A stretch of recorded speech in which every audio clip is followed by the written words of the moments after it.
السلام علیکم دوستو پاکستان میں 26 فروری کو کرونا وائرس کا پہلا کیس سامنے آیا تو صوبائی اور وفاقی حکومتوں نے اس خطرناک وائرس سے شہریوں کو بچانے کے لیے لاک ڈاؤن کا حکم دے دیا۔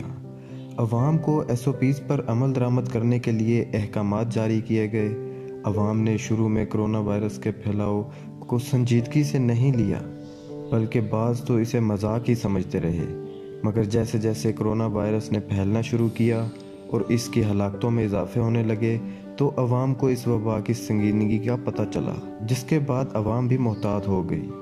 دنیا بھر میں اب تک کرونا وائرس سے تقریباً 4,75,000 سے زیادہ افراد انتقال کر چکے ہیں۔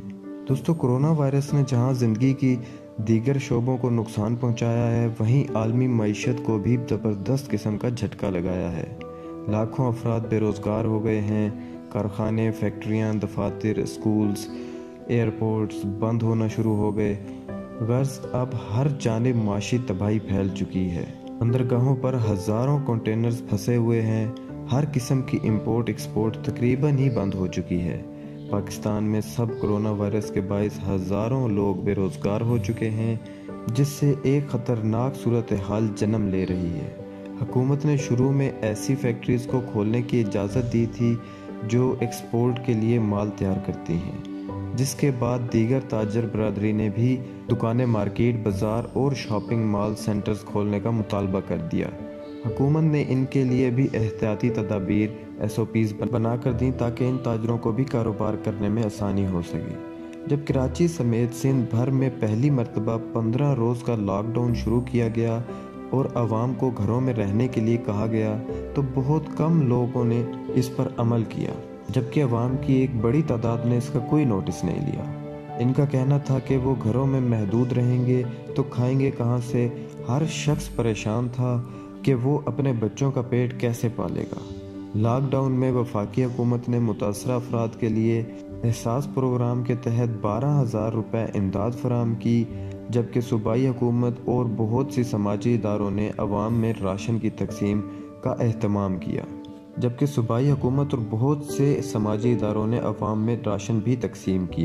اور عوام کے گھروں تک راشن پہنچانے کے انتظامات بھی کیے گئے، مگر اکثر لوگوں کو راشن پھر بھی نہ مل سکا اور وہ راشن نہ ملنے کی شکایت ہی کرتے رہے، جبکہ بہت سے افراد کو راشن ملا اور بہت سارے افراد محروم رہ گئے۔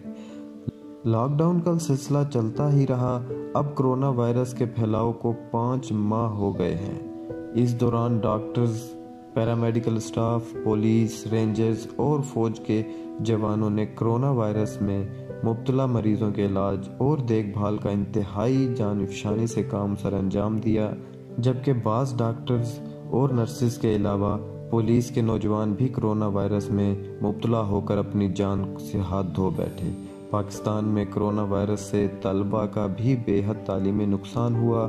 لاکھوں بچے اپنے ہی سکول سے باہر تھے۔ مہنگائی اور غربت کے باعث ان کے والدین بچوں کو اسکولوں میں پڑھانے کے بجائے انہیں دکانوں، ہوٹلوں اور ورک شاپوں پر محنت مزدوری پر لگا دیتے تھے، جس کی وجہ سے بچوں کی ایک بڑی تعداد چائلڈ لیبر کے قانون کے باوجود مشقت کرنے پر مجبور تھی، اور جو بچے اسکولوں میں تعلیم حاصل کر رہے تھے وہ بھی لاک ڈاؤن میں 5 ماہ سے اپنے گھروں میں ہی محدود ہو کر رہ گئے ہیں، جس کی وجہ سے وہ بھی تعلیم سے دور ہو گئے ہیں۔